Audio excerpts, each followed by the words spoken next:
Good Tuesday morning. My name is Jerry Miller, and welcome to Real Talk. This, an insider's guide to real estate, life, and the pursuit of happiness, presented by the Yes Team Realtors, trusted advisors in the game, Keith and Jonas Smith of the Yes Team Realtors. Rent versus own, a lot of phenomenal real estate up on the market, and it could be yours. We're going to be talking about that on the show today. We will spotlight how easy, with a trusted advisor, you can get into an ownership situation with a home here in Charlottesville in Central Virginia. Scott Morris will join us on the program. Scott Morris is a mortgage broker that is absolutely very, very talented. He's going to join us in about 5 to 6 minutes to spotlight the options that are out there. I'm very excited for today's show because I think we're going to bring information to you that is maybe generational changing for you. The first step to accumulating wealth, home ownership, and the distinguished gentleman is going to show you how. Now, why don't we go to the studio camera on that note, and let's welcome the distinguished gentleman. And first thing I'm going to say this, Keith Smith, is we are 7 feet and change apart. We're over 7 feet apart. We've measured it.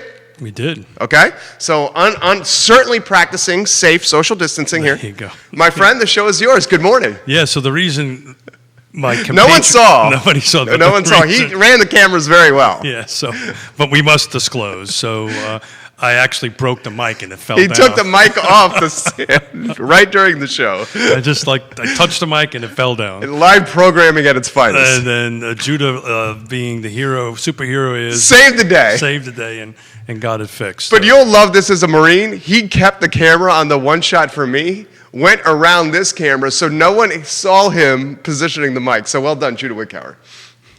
Well, or it was just all about you, and then keep the camera on you. That's not. It was not intentional. No, it was just, don't touch the mic, Smith. He actually warned me. I think we've told you that before. over the last almost 2 years. Don't touch the mic. The mic went limp. Oh, cool. We're moving on. We're going to leave it right there. We're moving on. All right. So, hey, I want to kick off a little bit about what we talked about on Friday.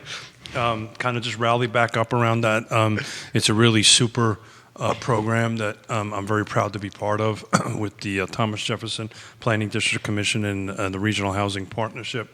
And it's the Emergency Rent and Mortgage Relief Program. It's $2.2 million. And Jude, if you wouldn't mind putting that intro slide up, it would be the first one in the package I sent you. I didn't get any slides from you. Excuse me? I didn't get any slides from you. Oh. Were they on the? Yeah, they were in I put them in a, excuse me, folks. I put them in a zip file in the email. Oh. We'll take a look at them, but let's outline that slide while he finds them. Yeah, so again, live show, broke the mic, forgot to talk to the director. We're doing great so far, Mr. Miller. Let's do it. I think it's time for a drink, huh? Cheers. Cheers. Coffee.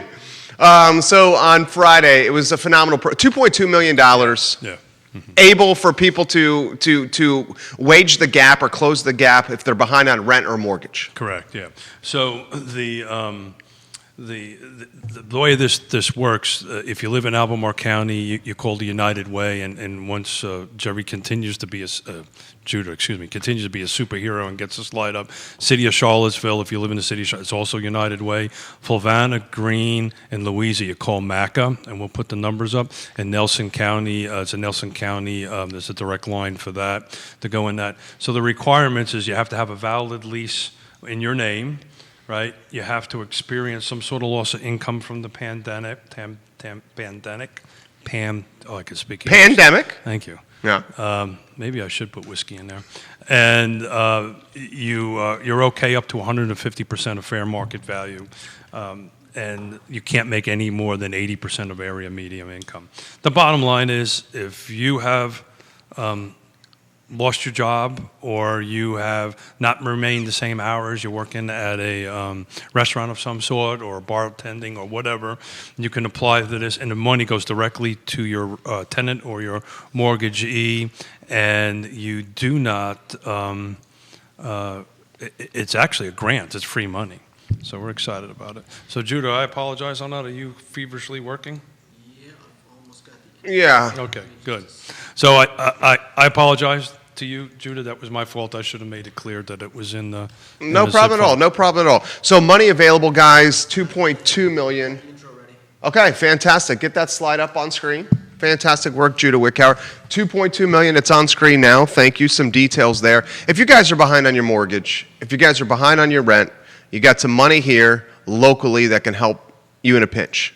And Keith has really done a good job of emphasizing this. While this money is $2.2 million, it will not last forever.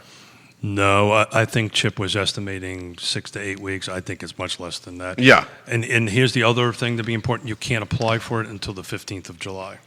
So, but there's... But he did say start calling now. He did say start calling Yeah. now. I mean, if you have access to a website, the best way to go is do it that way, get into the program. But it's a really good... it's just a great program. It's awesome in that, and it's just some awesome groups. So thank you, Judah, for doing that. You're going to have to stay up to me because I've got a bunch of slides on this one today. So we want to kind of talk about what's been on my mind for quite some time. Why rent versus buy? This is huge, guys. And I encourage anybody that's watching here to please, please, please listen to Keith Smith. Okay? I encourage anyone that's watching the show, if you're interested in purchasing a home, if you're currently renting a home, listen. If you have somebody in your family, a son or daughter, a nephew or niece, a friend, an uncle that is renting a home and should be owning a home, this man is about to explain to you how you can do this, and he's going to do it in a way that debunks stigmas that you need 20% down to purchase. Because a lot of people think that. Well, you put a lot of pressure. I got a lot of pressure on it. This is a huge topic. So I do want to add, because we constantly do this, there's a bunch of real estate agents that are watching. Those folks can help you just as well as anybody, as we can. We're just fortunate enough to have this microphone and this camera and this platform to go ahead and get it out. That's So right. there's a ton of folks that are on that feed that can get the same amount of information to you. So this is basically the conversation you have with a first-time home buyer. Mostly is what it's going to be is, geez, I'm renting, why should I buy? And, we talked about this on the show, and there's going to be a couple of slides in there, and I'm waiting for Judy to give me the thumbs up with all our We're good to go? Yeah, we're good. We're getting there, but which one do you need? So we're going to start with slide 1, please. Okay. That is on screen. Thank you. So the big thing is it increases your net worth, right? So, we talk about this all the time. Home ownership is the clearest path to net worth, to income or Generational wealth. Generational wealth, thank you. At the end of the day, your rent, right? You're just paying somebody else's generational wealth on it. And it tends, in this area, tends to go up an average of between 3 to 4% a year. Guess what? The appreciation, and we'll talk about this a little later in the project in the program. The appreciation tends to go up that amount. So we actually did some quick numbers. If you bought a $200,000 house, and we'll talk about that on the back end of it after we get in. We bring in Scott to help us with some of these particular numbers. Can we go to slide 2? Yeah. Thank you. So this is just a quick little. I'm going to buzz through a couple of slides real quick before we bring in. I love it. Bring in Scott. But what this is this is the rent picture since 1988. It's pretty simple. It goes up. Yeah. And it continues to go up. It doesn't necessarily go down. Now, to the landlord's credit. Okay, the landlord. You're speaking as a landlord. Okay, they're not all greedy. Okay, I'm not saying that. Right. And I'm just, for the sake of the show, for other people to, their overhead goes up year over year as well. I'm not arguing any of that. So Sure. the purpose of today's show is if if you have if you are in a part in your world where rent makes sense, then that's a good thing. We're just trying to compare numbers, and Sure. and we, as you know, on this show, never disparage any business or class or folks. Sure. But we're just trying to look at, okay, I've been thinking about buying, but I don't want to because I don't quite understand. Not that you don't understand, but I've been, this income that you potentially can make, this generational wealth. So, rents go up. Sure. So, slide number 3. Okay, that's on screen. So, you talked about this on your show a bunch of times. Generational wealth. The best investment you can make, and these are just, this was done by Gallup poll. 35% real estate, 21% stock market, 17% in savings account and in gold. But if you take a look at that flow, the best investment, and at the end of the day, you can put your head down on a pillow in it. Can't put your head down on a pillow on gold. Can't put your head on a pillow for stock market or savings account. Not that these things aren't good. Sure. But and at the end of the day, if you need to, if the proverbial hits the fan, you can rent one of your rooms. That's exactly right. To help cover the cost of that mortgage. And I've been there. I know, yeah. In 2008, 2009. In Pantops, right? Villas at Southern Ridge, south of town, Alamar County. Now an investment property. But I'll tell you what, if in 2008, 2009, when I was launching this business 12 years old now, plus, if I hadn't have rented one of my rooms, there was a couple times where I probably wouldn't have been able to stay in there. Yeah, totally get it. And there's another chart that we're going to talk about a little bit about what the average appreciation has gone in prior to 2008 and after 2008. And the reality of it, in 2008, it is appreciating too high. Right. Right. It's just, that was the proverbial bubble. Yeah. You'll find when we get to that slide, it's been a more consistent 4 or 5. Which is good. That's exactly what Healthy. Steady and slow is always good. This stuff doesn't help anybody. So, speaking of which, slide number 4. So what that looks at is 6 years prior to the crash and then 6 years after. And if you take a look at it, some of these appreciations, like in 2004 and 5, were well north of 10%. In some markets, it was considerably higher than that. It was just, we talk about this all the time. That cup of coffee could have bought a $500,000 house. Right. On that end of it. So, this 4 to 6% is healthy. When we get on the back end of the show, we run some numbers. I'm going to use 3% just to be conservative, so somebody can see in 5 years or 10 years how much cash they'll actually put in their pocket at the back end of the project. Is there a segment of the market that has the most consistent appreciation? The starter home, the next up above the starter, is there one this is the one that's most reliable and you can count on? Yeah, so, to me, it's all about location and micro locations. Clearly, some locations appreciate a little bit more, some appreciate a little less.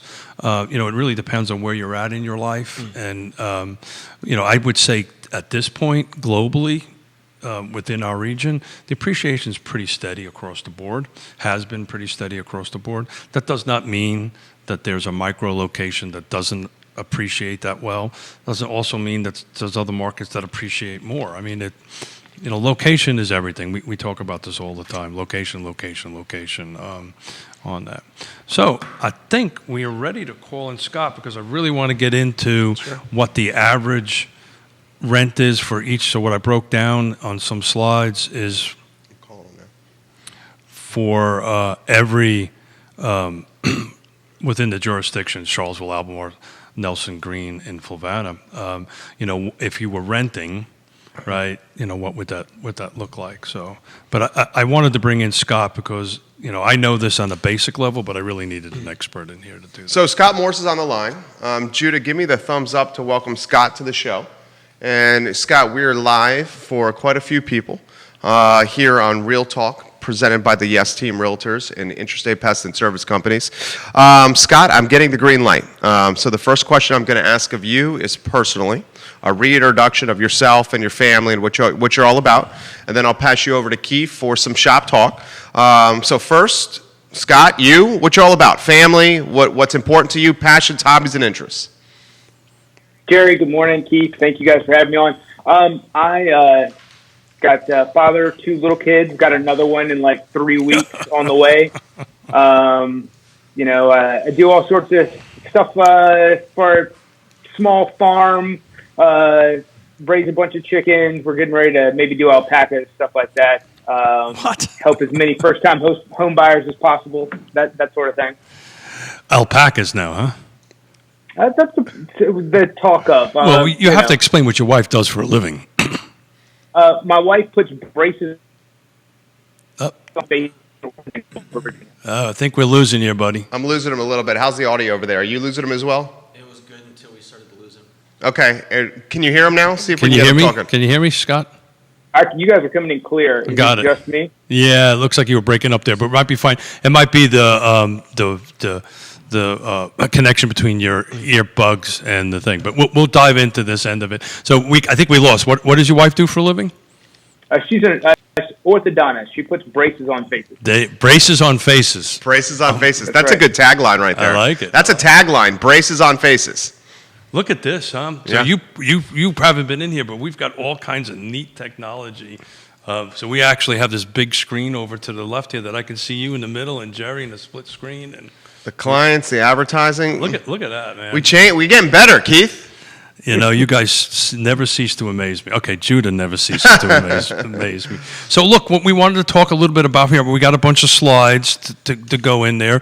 You're a loan officer, right? I have a first-time home buyer who's looking to buy a house in Charlottesville, right? The average rent for a three-bedroom, two-bath home in Charlottesville is roughly $2,100. And what we want to talk about is how much house can they buy, right?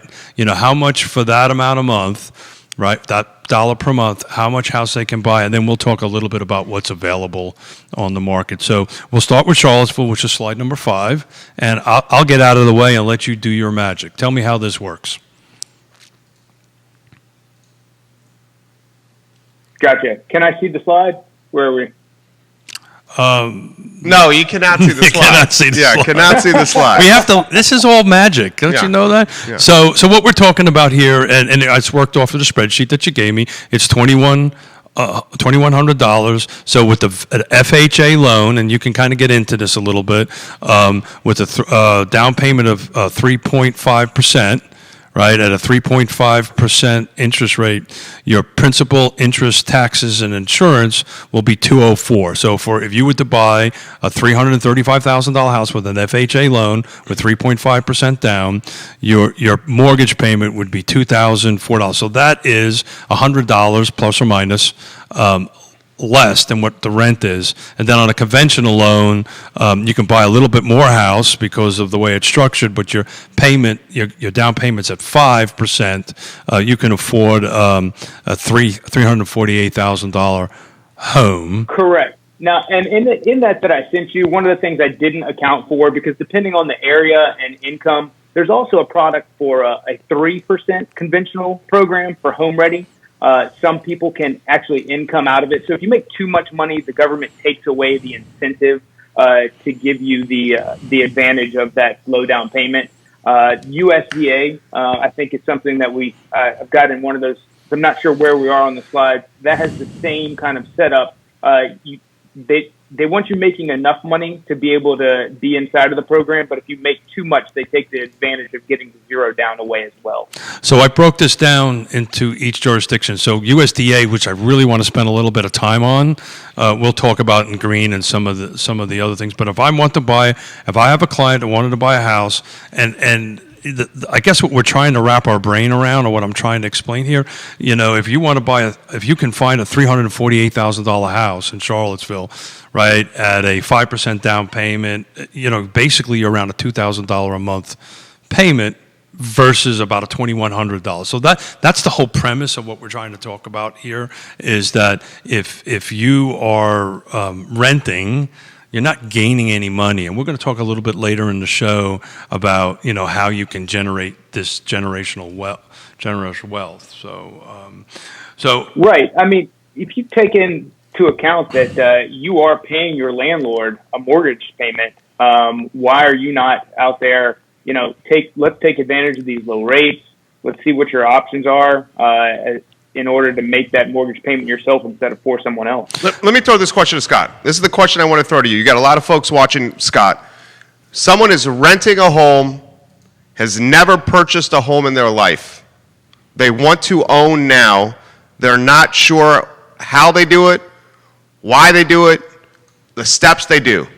Explain to us why this is a no-brainer to do, especially in a market like Charlottesville and Central Virginia, with rents increasing 4% every year, and the rent baseline is already extremely high, Scott. The main thing there is the number one takeaway. People, they get into this kind of this locked in chain of events to where their landlord, or if it's a property management company, is telling them, hey, we need 60 days to know if you're going to do this again. And then they get trapped into this timeline fear of, well, do I have enough time in 60 days to go out and try to see if I qualify and buy a home? And the answer is yes. From the moment you get in touch with me, I issue you a pre-approval, and you get in touch with Keith and Yona, and an agent takes you out and they have you shopping, we're going to close you in 45 days or less, and that's on the long side, depending on what that loan program is. In that 30 to 60 days that you're being notified from your property management company or landlord on renewing, you can go out, get a pre-approval, meet with your agent, and be closing on the home in the same amount of time that they're telling you that they need that timeline as far as, can we keep you here in this lease? Okay, follow up for you then, for people watching.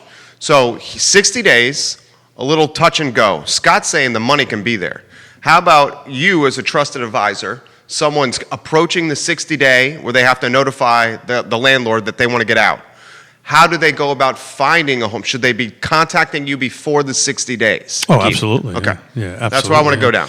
Yeah, so I mean, the very first thing that you need to do with this is you need to contact a trusted advisor, us or any one of the real estate agents that are watching. They're all trusted advisors. And the very first thing that they will do is they will put you with a loan officer such as Scott and say, okay, Scott and I did one yesterday, right? I've got a client that is looking at a house. It's in a fast-moving market. It's not going to stay on the market very, very long.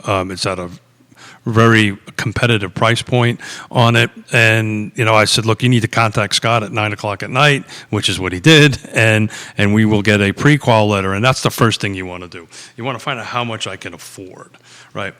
And the place I want to go next is this misnomer, because with this particular client, I had to have the same conversation. Everybody thinks they have to bring 20% down.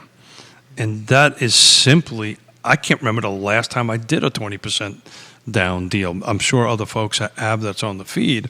But so let's talk a little bit about that, because there's a really neat product that loan product that doesn't get a lot of airplay, and I think I'd like to do this at the moment, is the USDA loan, right? So Scott, would you talk a little bit about that? And I'm going to wrap it around what it means in Albemarle County. So I apologize you can't see the slide, so I'll walk you through it. If you could put slide 8 up, I'd appreciate that. So we'll get better with our little technology thing here, or I will anyway. So this is a USDA. So this is Albemarle County. The average rent in Albemarle County is $2,400, and I'm gonna. I made a mathematical error on that thing. It's actually 400,000, not 180. That was a typo on my part. But the USDA, you can qualify up to a $400,000 house, and with a zero amount down payment on it. So, yeah, I had to apologize, guys. I copied from a different county on that. But the bottom line is, you don't need any money down, right? So talk about that. Talk about how that USDA works in Albemarle County. So USDA is a product that, yes, it allows you to get in at a zero down payment. One of the other things that to take into consideration is it's the most conservative of all the government loan programs. And what that means is you have to make a certain amount of money in order to qualify as far as your debt to income and your total debt to income, the housing, and then all of your other liabilities as well. So if you also, county by county, you can make too much money. Now, what I mean by too much money is it just means you've made more than what the government's going to allow you to participate in this specific program. Do we know what that is for Albemarle County? For Albemarle County, I can find out very quickly. So this number you're about to tell us, if you make more than this number, you do not qualify for this program. For the USDA program. Correct. Interesting.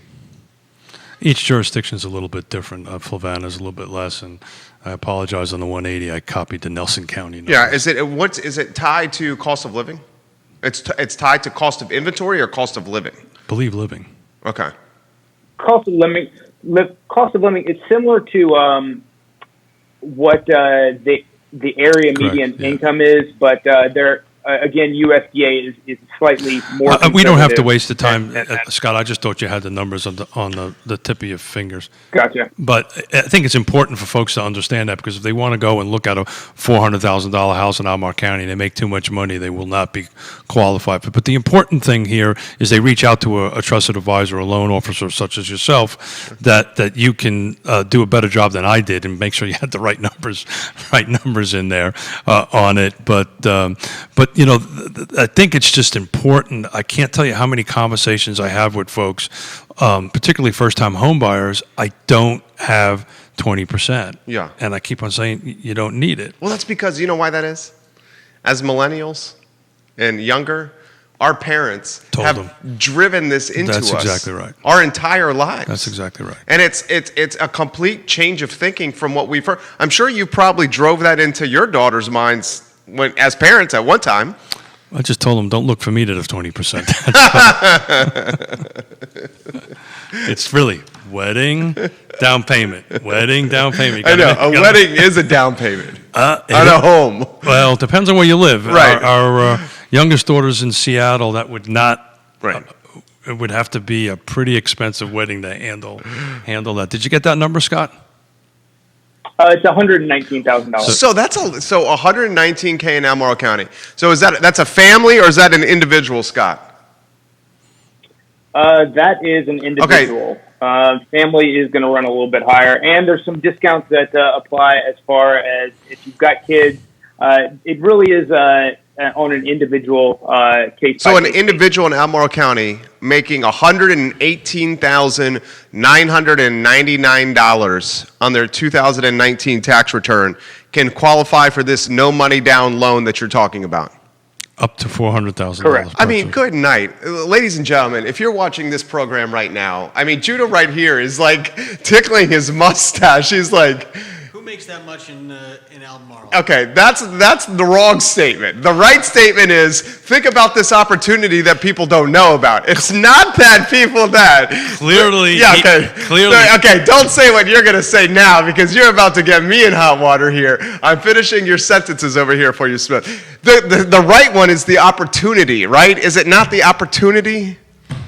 It's the opportunity. It's the opportunity. And well, to wrap a bow around that, Judah, the area median income, I believe, is around $90,000. That's for a family Of four. That is a household. Yeah, which is generally a family of four. That's not individual. Yeah, that's correct. So that's AMI, not individual. Yes, Yeah. but if someone's making that much money, are they And let me worried about correct that. getting a loan? It's actually 108. 108, he says. It's six figures, Yeah, guys. six figures, Six individual. figures. So guys, this is worth repeating. If you're making in Albemarle County and you want to live in Albemarle County up to $108,000 a year, right under the 108K threshold, you can qualify for this no money down program. Is it USDA?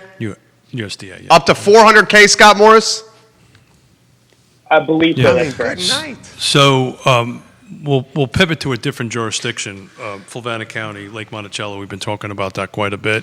It's kind of the market's been driving there because of the price point and what's available.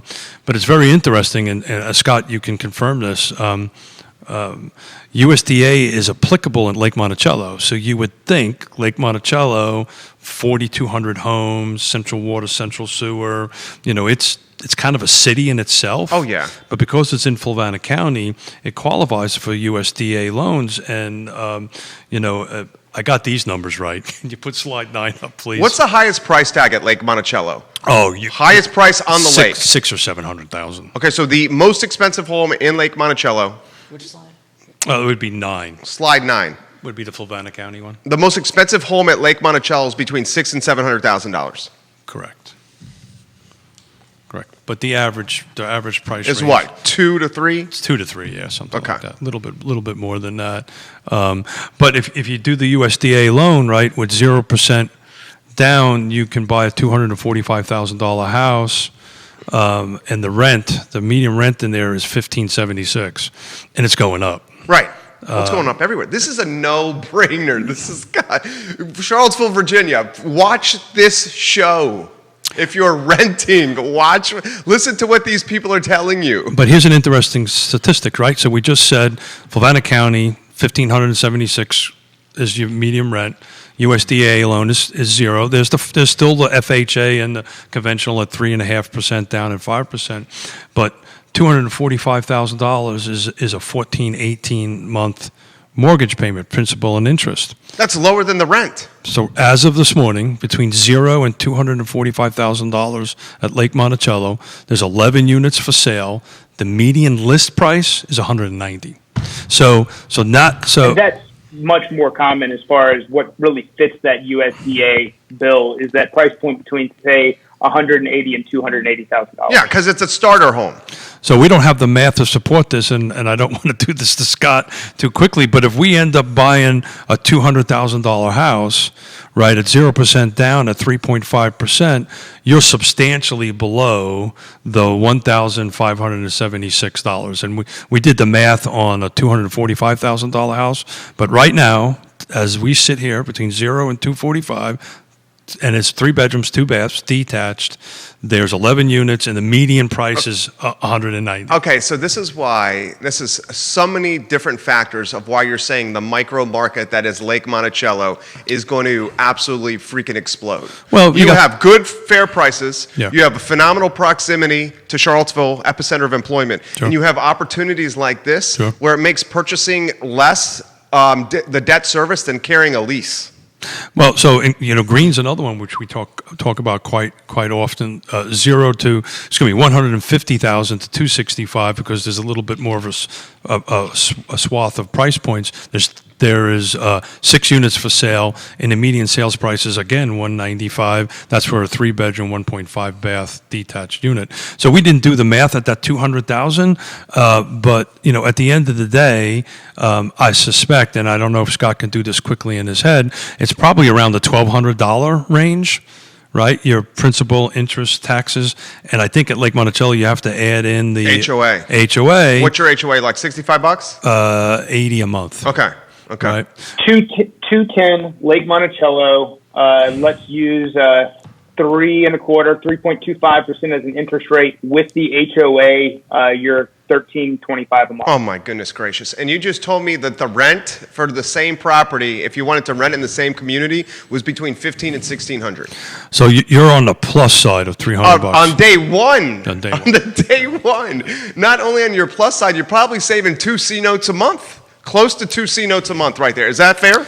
That is fair, and we're going to talk about this a little later on the back end of the show because I did you're not going to like this, an amortization table. I love tables. I love schedules. But just look at it this way. If you were to take that $300 a month delta, right? And just throw it against the mortgage, the principal. Against the principal. Yeah, against the principal. And that is it's a no-brainer. Well, that's a secret that that's not really out there. We talk about this with our first-time home buyers all the time. If you can make 1 extra payment or 2 extra payments a year, it takes your 30-year term and shrinks it down to 60. It's the Latte Factor. There you go. The Latte Factor. One of the ways to becoming a millionaire. That's exactly right. Is to own a home, and it's the Latte Factor. That's exactly Save right. yourself a Starbucks every day and throw it against something that's accruing interest, an interest payment. And a mortgage is a great one. So we just did some math, right? The medium is, let's call it $1,600. Simple math. Let's call the mortgage, principal, interest, and mortgage on a $200,000. $1,400 just for the sake of math. That's closer to $300, $1,300. Okay, so saving 3 bills. They're saying 3 bills. Yeah. If you take your 3 bills and put them against your principal, That's $3,600 on a year. And you're saying your mortgage is $1,300, so that's basically $1,300 times 3. That is close to 3 mortgage payments. 3 mortgage payments would be $3,900. You would be throwing $3,600 against principal. That's a difference of $300 only. So we normally, and Scott, jump in. I know we're going off the rails here. Scott, you're doing a hell of a job, dude. You're doing a great job, Keep Scott. it up, Scott Morris. I love being here, guys. Scott Morris for your loans. Scott Morris for your loans. Scott, would you let us talk and shut up, okay? Yeah. I'm just like, generally I leave it running in the background, and now I just get to get to see with a camera on it. Sorry, man. We're getting off the rails here. We're doing the You got a hell of a lot of first-time home buyers potentially watching the show, though, Scott. So don't screw it up. That's right. So, but correct me if I'm wrong. I normally advise our clients at the closing table. I advise every client this, if they're seasoned or not, but particularly the first-time home buyers, try to make 2 extra payments a year towards your principal. Even one. If you can do 2, It's huge. It knocks it from a 30-year to 18 years. Does that sound about right, Scott? Depending on a few things, I like to say 20 just to be conservative. But yeah, that's essentially where you're not getting any less than that. Like as far as it takes 10 years at a minimum off if you're making 2 payments a year. That's humongous. And the important thing about that, and we'll talk about this a little bit later, it's directly in your pocket. Right. You're paying yourself. Right. That's the important part. You're not paying the... It does a couple of things. So in those first few years, as you're doing that, we live in a very blessed area. And I think you guys were talking about this briefly before I came on as far as annual appreciation of the home. We talk about 3% averages. I think we live in an area where we're probably closer to 5. You guys, you're probably more versed in that than I am. Now, so with that said, generally you're about year 7, where if you put that 5% down as a conventional, where your PMI is going to come off on a conventional loan. Sure. This is something where if you've been making these additional payments for the first 3 or 4 years, by year 5, you might want to look at let's get an appraisal and see if we can get the bank to remove this at this point. Okay, so this is something that's coming up on the feed for you, Scott. If you do not put the 20% down, you have PMI. Okay, so we're finishing each other's sentences. It's creepy, and Yona's getting jealous right now. Yona, it's okay. You have his heart. I'm always second best. Good Lord. Let me throw this to him. Look, Judah, here's the question I want to throw to you guys, and here's the question that's coming on the feed. Do you have to notify the lender or the people giving you the bag of money once you pass the 20% threshold, or if the home gets appraised and you have 20% of equity in there, do you have to notify them to have the PMI removed from the monthly payment? Cheers, great question. Yeah, absolutely. You need to contact your servicer and see what they need to be put in place in order for them to recognize it, because everyone's probably a little bit different. But yes, you have to be the one to reach out. They're not going to say just stop paying us money. Your customer, we don't want your money anymore. right, Scott. So let's talk about PMI, because that scares the heck out of people. It does. Right? And it's really, and correct me if I'm wrong, it's really not big of a number as everybody thinks it is. Everybody thinks, oh my God, I got to have 20% down. I have 20% down. He gave me one of those looks like, Smith, you're going off the rails. But, it's on a $225,000 house. I mean, how much is that a month? Do you know off the top of your head? So for each program, it's a little bit different. Sure. So every time the government gives you something, they're putting something in place. So on an FHA loan, and this is something important to talk about, when you're putting 3.5% down on an FHA loan, the mortgage insurance is permanent. It's for the life of the loan. You would need to put 10% down in order for it to be something that goes away. That's worth reiterating, don't you think? I do. Yeah, we should say that again, because I did not know that. You want to try that again? So when you get an FHA loan, you're putting down 3.5%. That mortgage insurance is for the life of the loan. You can refinance out of it. There's things that you can do to make it go away. But in the way that is structured in the contract that you're involved in, it is for the life of the loan. At 10% with an FHA loan, it can be removed. So learned something today. If you're credit-wise, you're on the edge of a conventional loan or an FHA loan, and the FHA loan has you a few dollars a month less, and you don't have to bring quite as much to the table, you might want to consider putting down that 1.5% to get you to 5%, and that slightly higher payment in the beginning, because over time you'll save money through the conventional product as you would FHA. But it's what really makes. It's what's important to you at the time of purchase. At the same time, you shouldn't base everything on that if you know it's going to put you in a bind. So isn't your credit score impacts PMI? In other words, you have a higher credit score, your PMI is a little less. Is that true? Oh, I think he's frozen. We just lost him. Frozen? Let me see if we can get him. We got him back. We got him back? J-Dubs? Am I back? Yeah, you're back. You're back. That was Ask him that question again. I don't know how that just happened. But let's not complain about it. This has been weird, weird technology. That's good. That's good. This must be you, Morris. Every time we do this, it gets a little crazy. Throw him that question. Yeah. So, Hey, does your credit score impact your PMI amount? So, in other words, if you have a higher credit score, is your PMI amount higher credit score, yeah, lower mortgage insurance. that's important to note. Okay, cool. So, in fact, there's somebody I'm working with just this morning. He said, "Hey, I know I'm kind of right there on the edge of where FHA versus conventional." So, and giving him the two options, the conventional is a slightly higher payment, but he knows that 5 years from now, the payoff is going to be to drop the mortgage insurance entirely. Right. So we're coming up at close to the end of our time together here. Anything else you want to add into it? You know, what from your perspective, you deal with this every day.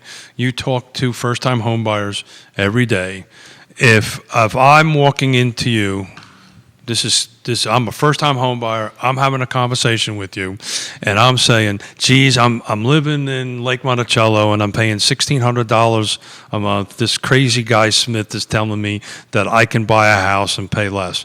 You know, what are you going to tell them when they ask the question of, "Is it better for me to own than rent?" What are you going to say? You know, take your loan officer hat off, and what are you going to tell that person? Does that make sense to you?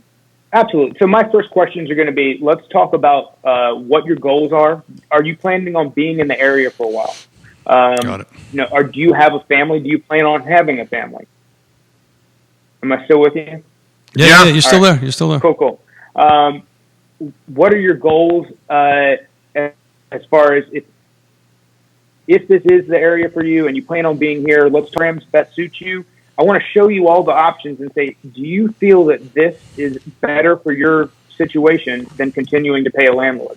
If your answer is yes, then I'm going to walk you through the process from beginning to end from the moment that I write your approval letter to you sending an earnest money deposit along with your agent, to your home inspection, through the appraisal, all the underwriting requirements, and getting you to clear to close at the end, so that you feel educated throughout that process. And it's not this, well, I sent this guy this stuff, and then occasionally I get an email that says we've moved on to a new milestone. Like, you as a buyer, borrower, and the agent on the other side are going to feel educated and in the know with where things are at each individual step throughout the process. So the short answer is, it's a good fiscal move. Yeah, it's a no-brainer. It's a good fiscal move. This is a no-brainer.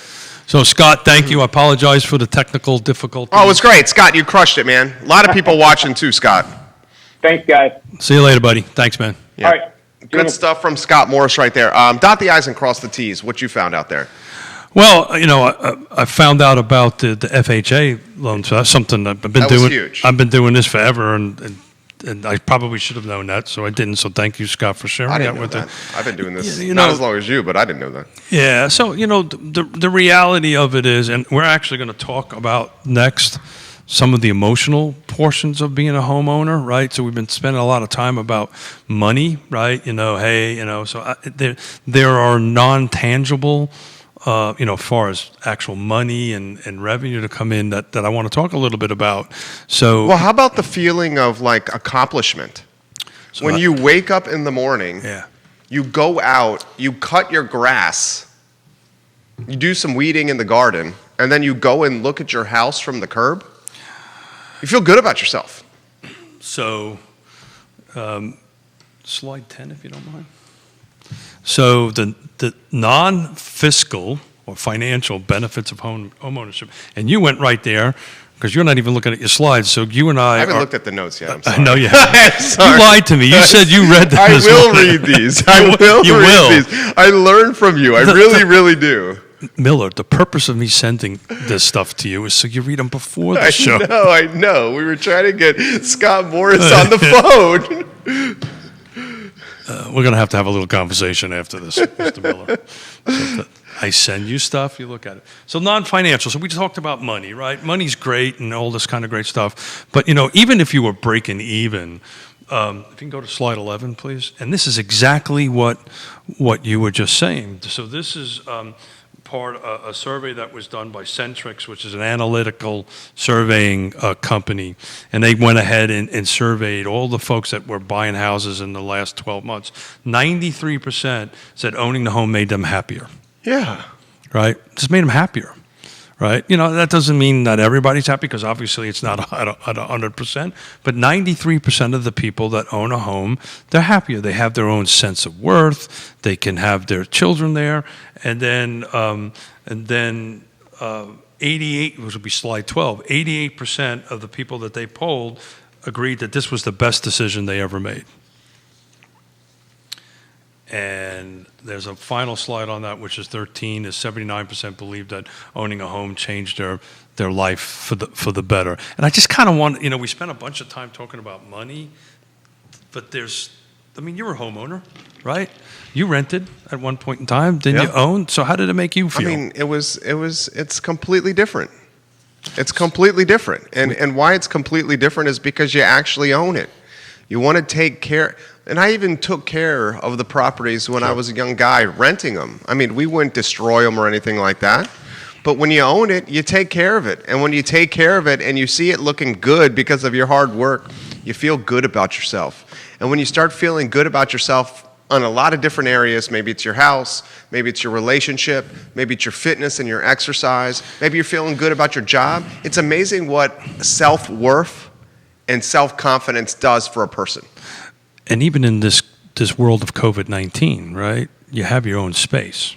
Yeah. It might be a little crowded right now, but do I have permission to talk to Judah? Sure, of course. Judah, I'm going to ask you a question. Can I? Judah camera. We have a little interview with you, Judah. Get that camera in front of you here. Judah's like, uh-oh, here we go. Let me make an adjustment here. Go ahead and ask your question. So you're a recent home buyer, right? Yes. So tell me. About a year, right? Well, that's recent. Yeah. So tell me, forget about the fiscal end of it. How did it feel, man?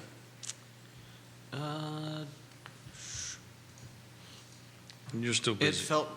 It felt great. I mean, it was, it felt like I was growing into something, like, I don't know, like I was maturing. It felt like I finally had a piece of something that was mine, that,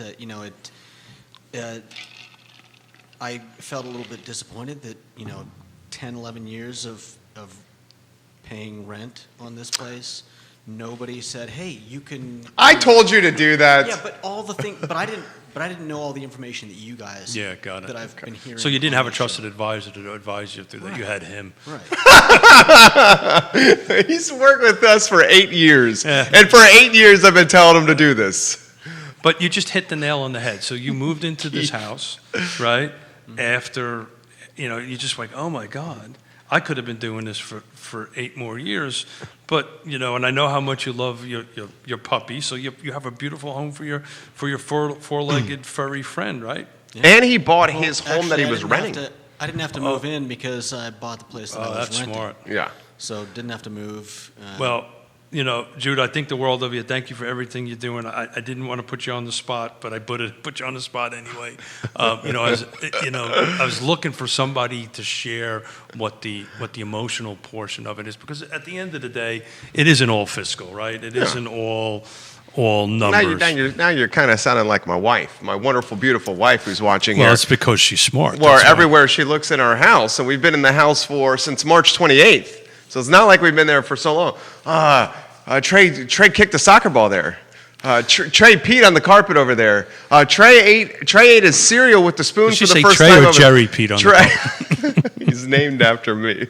But I get it, and I'm trying to be more open-minded to it. Yeah, well, I'm working on that with you. You are. You got to get a little bit more in touch with your emotional side instead of your looking at things as numbers. So the other got to get off the balance sheet. Get off the balance. And more in touch with emotions. Well, we talked about this. We why this is the number one investment, right? It's because you can put the emotional portion of it. You can tangible. You can put your head on a pillow. It's yours. Well, you share it with the bank, but it's yours, right? And it's your grass to cut. It's your it belongs to you. You're not helping somebody else move forward. But I do want to go back to money. Sure. If we have time. Yeah, plenty of time. There's these two words that we've been tossing around: appreciation and equity, right? And I think it's important to kind of define what that is. Quentin Beckham is watching. What did he say? Quentin Beckham. This is really not fair. I can't see any of this stuff. Quentin Beckham is making me laugh. He goes, emotions? What are emotions?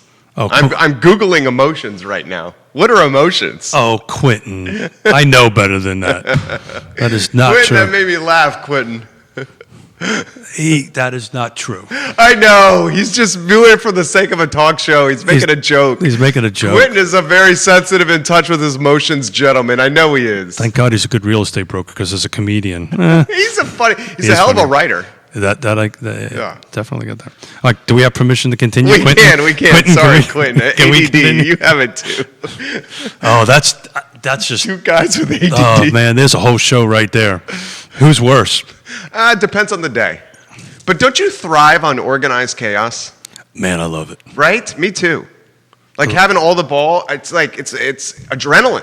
Yeah, but we'll get back to real estate in a minute, guys. So but don't you find at the end of the day you crash? Yeah. Emotionally, you just crash. Right, but during the day when you're managing it, it's a rush. Yeah, it is a rush. Yeah, I know I have this, right? So I'll be laser focused on something, lose it, do something else, and then I'll come back to where I was on the 2 or 3 things back and never miss a beat. Just keep on going. And then you get everything done. Well, as long as you manage it, it can be a huge asset. Is Yona still watching? Yona is still watching. Yeah. So she's like, guys, man. I'm going to admit this in front of everybody. Oh.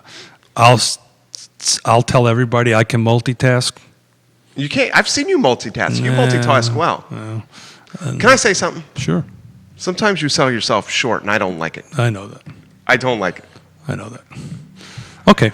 Yes, dear. Okay. I don't like it. Yes, dear. Okay. Are we doing more therapy here, or we're done? Good. I think this is like card talk for real estate. Card talk for People real estate. freaking loving it right now. No, they're watching and going, okay, what are these two knuckleheads going to say now? They're watching. What are these two idiots going to say? So, appreciation, let our ADD get back, right? Let's rally back up to what we lost. Yeah. Right? So appreciation is what your home appreciates over time, right? Sure. So we've been talking about 3%. Some people think 5%. I think 3% is a little on the low side. And then equity is that conversation we've been having about, when you pay a mortgage payment and you have this, 360 months amortization table here, is as you make a payment, you're building up equity into it. It's a savings account, essentially. It's a savings account. Yeah, it's a savings account that is attached to the ground. That's exactly right. Yeah. That's exactly right. So I wanted to... So you win twice. If you purchase the right spot, you win by paying down the debt and building savings in your home savings account. And then you also win on the long end, on the back, well, they're both kind of the long and back end, with the appreciation of the home. And the mortgage broker, Scott Morse, just came on the show and said, around here, it's 5% appreciation every year. Now, that might be a bit aggressive. I think it's aggressive. It depends on the price point. The price point that I'm in now, I'm not seeing a 5% appreciation, but that's because of the price point. I think a lower price point where you're talking starter potentially, then you might be able to get the 4 to 5%. You're not going to see the 5% appreciation once you're cracking $600,000. That's not necessarily true. Really? 5% every single year? Yeah. So that's an average around, and I choose 3% because I think that's more conservative on it. You don't want to over promise and under deliver, right? Right. That kind of thing. But it depends. I think the dollar amount is larger. So actually, I ran some quick numbers this morning. Like a $200,000 this USDA loan we've been talking about, a $200,000 USDA loan with 3.5% and 0 down, right? So we got 2 columns. We got our appreciation column and we've got our equity column. So if we're appreciating year over year, right? At year 5, that $200,000 jumps up to $225. At year 10, it's $260. So the average I think NAR just came out, and Quentin and anybody on here will probably correct me if I'm wrong, is about 9 years is what folks think. It used to be 7. It's jumped up a little bit more to 9. But, within 5 years, that house is market. A $200,000 house is at $225, and then at 10 years is $260. Your equity, right? Yeah. If you pay an extra $100 a month, a couple less cup of coffee of this a month. Latte Factor. Latte Factor, which is a great book. You're at year 5, you're at plus $5,000. At year 10, you're plus 42. So you see how that jumps so quickly on Right. the equity Yeah. end of it. So a cash out, right? So cash out at year 5, right? You would basically put about $30,000 in your pocket. So in other words, that means I sold my house at year 5. It sold for $225. I did my equity appreciation paying at a closing table. This is less closing costs and whatever. You're going to be grossing about $30,000.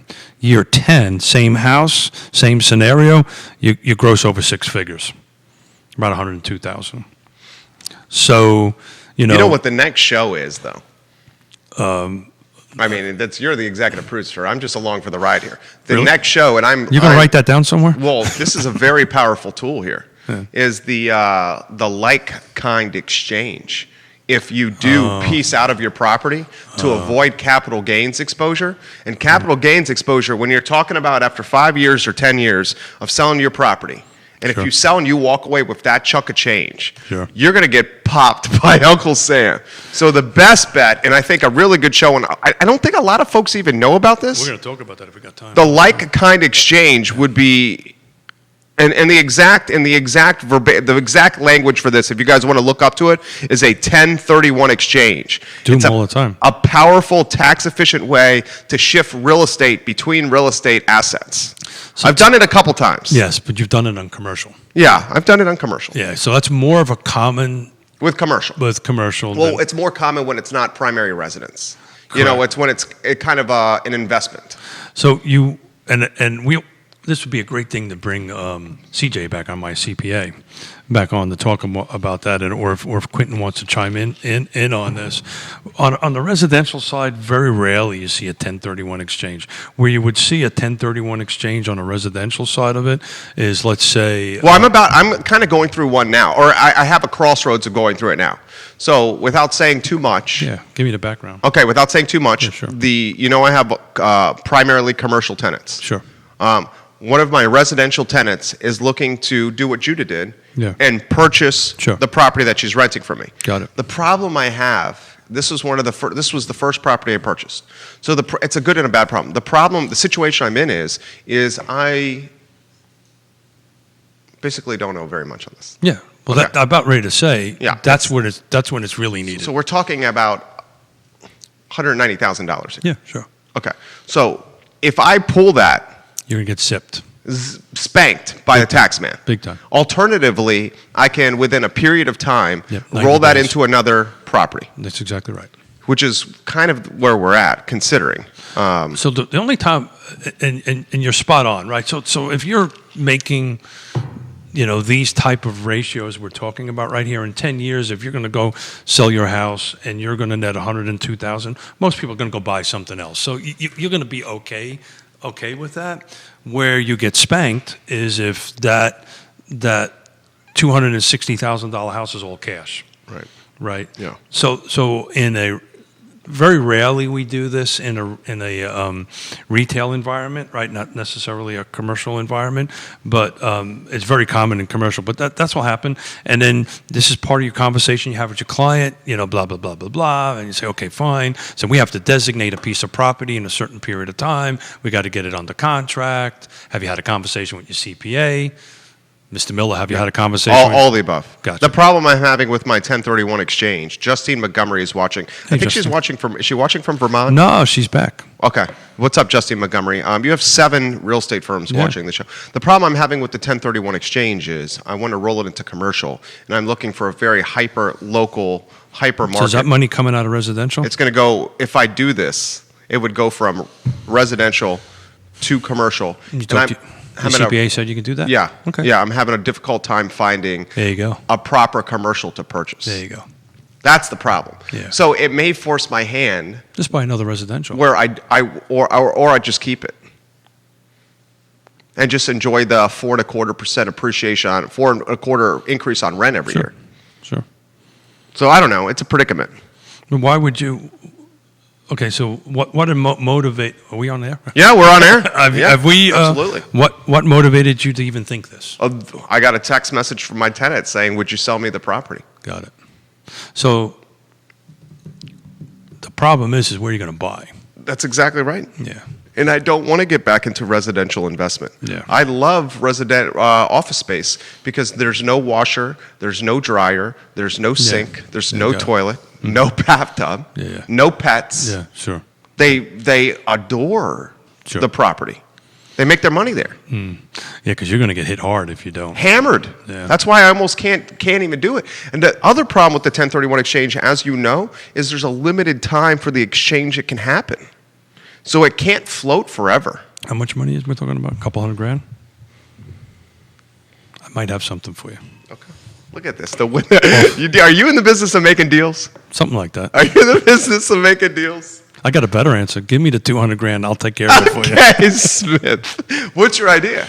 Huh? What's your idea? I'll tell you off air. Oh, come on, right now. I saw a commercial piece of property yesterday that was right up that price point. Okay. It's not downtown though. That's what I'm kind of looking for. Yeah. And it doesn't have to be that number. That can be leveraged as like. Sure, the down payment. Yeah. Yeah, got Right. And a lot of them, as you know, trading down here are trading owner fi. Yeah. They're not even going through banks. Yeah, you're going to find a hard time finding them downtown. I'm struggling. Yeah, but this particular parcel I'm thinking of is north of town. I see the wheels spinning. Yeah. Yona's like, guys. Get back on top. Multitasking is not healthy, just saying. Did she say that? Yeah, she said multitasking is not healthy. I'm just saying. Yeah. Has she said that to you your whole life? Something like, not my whole life, but 34 years of it. But yeah, well, but truth be known, women are much better at that than men. Oh, women, okay, I'm going to truth be known. Women are much better at At everything. Yeah. Ain't that the truth? So, Quentin Beckham what is he chiming in on? How did you know he was? It popped up on here. Oh, okay, God, Quinn's sending me a private a DM. He says this is a phenomenal conversation. He's enjoying the conversation. He says the utility of a 1031 exchange is most here. Let me turn this off. People are contacting us. The utility of a 1031 exchange is most residential real estate deals is limited and bumps up against the one-time capital gains exception when we are talking about primary residence. He's exactly right. Yeah, the 1031s are investments. Yeah, usually. But we've done it in residential. But my first question to you was, did you talk to your CPA? Yeah, I did. The CPA also happens to be the attorney, which is nice. Got it. And Quentin said, this is a great example for a trusted advisor. Hint, hint, hint. Keller Williams, Quentin Beckham. Quentin's trying to make a deal right now. Is there any way we can exclude people? He's sending me direct messages. Can we block him? He's sending me direct messages. Can we block him? We're not blocking Quentin. We like Quentin on this show. We do. Yeah, so he's spot on right, and there is a show here to do that, and maybe we'll ask Mr. Beckham to come on or Bill Tucker. Bill Tucker, I to do it justice, you actually got to either have your CPA/attorney or an attorney and a CPA, because you really got to understand the legalities of it and the impact on your tax scenario. But the premise of the show, guys, is knowledge, approachable knowledge. Well, we're trying to approachable knowledge, but the premise of today's show, our chemistry is not working at the moment, is that it's exceptional. People are loving it. There you go. Is that you don't need 20% down? Yes. Right. You don't need to rent. Right. You can rent, you can buy in certain areas around us, maybe not in Alamar County, maybe not in Charlottesville, but at a certain price point so that you're on the positive side of rent. And the real struggle at the moment is at this price point is the lack of inventory. It's, certain higher points inventory is a little higher than lower's inventory. But, what I was hoping to achieve today, other than the little technical glitches we had in the beginning, like me not sending Judah the slides. It actually went exceptionally well. Well, it's because Judah's I don't good. think anyone saw the microphone go limp or the slide missing. You stop using the word limp. Or Scott Morris going in and out with the Skype. It went really well. Yeah, appreciate if you don't use the word limp. Okay, I will. No one saw that the microphone broke. There you go. So, at the end of the day, guys, my hope here was to try to get some information out. There's a ton of trusted advisors that on that thing, on the feed. Reach out to them. They'll help you through this process. This is what we do. And I guess the only thing to end up, or don't be afraid to ask a question, right? So if you're like, there's no hope for me, I'm going to be renting for the rest of my life. Oh. Don't think that way. Reach out to anybody on this feed. Reach out to us, right? We'll put you in the connection with the right people to help you get there. And it's something. Just a shout out to the folks in the loan officer business and Scott in particular. Some clients, we have this conversation and they'll build a plan for them. Say, look, okay, we're not quite there today, right? But if you do X, Y, Z, we can get you there in a year. And we work with folks all the time on that. Say, let's set up a path that we can get you to that point. And then, inevitably what happens a couple times in it, am I there yet? Am I there yet? Am I there yet? But eventually you get there. And then you start this beautiful, let's face it, it's called the American Dream for a reason. Well said. Right? Very well said. American Dream. I think you put together a show that is timeless, approachable. I tried. And very full of knowledge. I tried. This was, I'll be honest with you, I was more nervous about this show than I was on Friday talking about that $2.2 million. It's just, how do you take all this data? You make it digestible. And just make it, it's hard. And long form content. Yeah, there you go. That's the right answer. Because you can't do it in 15-second soundbite. Or even a half hour with commercial breaks. So we forgot to do shout-outs to our sponsors, but they're rolling on the side. And so everybody you see on your screen, please support them. They're great local companies. And Maribet, yep. I had a line again today, so that's great news. Roy Wheeler. Roy Wheeler's always great, trusted advisor. Your buddy, Pearl Certification. Cynthia. So I was watching her on Facebook. She lives out in Colorado doing some awesome hikes. Really? Oh, man, you should friend her. Where she's lives out in Colorado. It's absolutely gorgeous. And we got to bring Joe back. Yeah, I think he's eager to come back. I got to bring back Joseph Gentile, my Long Island buddy, and find out how he's doing out. And let's not forget our good buddy, Bill Tucker. Bill Tucker, yep, he's a trusted advisor. And Dairy Market, we're really, they're getting tired of me calling them every 5 minutes to come on in. So let's get Chris Henry here. I'm trying to do it. Okay. My friend, we have a video ready to go. We do. Judah, thanks, man. Appreciate it. Stepped up, Judah Wittkower. He's Keith Smith, Yes Team Realtors, the Yes Team Realtors, the Yes Team Realtors. Keith and Jonas Smith. Judah Wittkower is the director. My name is Jerry Miller. This is Real Talk, Tuesdays and Fridays at 10:15 on the I Love CVille Network. Friday, we're going to do a micro location. We're going to bring in Matt Neese, and we're going to really focus on Lake Monticello. Is Matt Neese the most well-dressed realtor in the game? So Keith Smith's number one. No, all right, he is. Yeah, he impresses the heck out of me. He's getting his clothes. Someone tagged Matt Neese. I saw it on social. He's getting his clothes custom from Alton Lake. Now, when you're 6'8" and change, well, he's got to custom everything. Yeah, you can't go to Brooks Brothers and get something off the rack. Pretty sure his socks are custom too. Yeah, I mean he's 6'8" and change. Yeah. Totally. Yeah. Sharp dress, rising rock star. I love being around him. He's just a super positive guy. So looking forward to it. We're going to bring him on in, and we're going to, he's helping Yona and I kind of tackle the Lake Monticello market. So we're really going to talk a little bit about that and spend a bunch of time. So I got a bunch of preparation to do between now and Friday, but I'm excited about it. Fantastic. Great show. Thank you, brother. I love it. Judah Wittkower, are you ready? Let's play that video in 3, 2, and 1.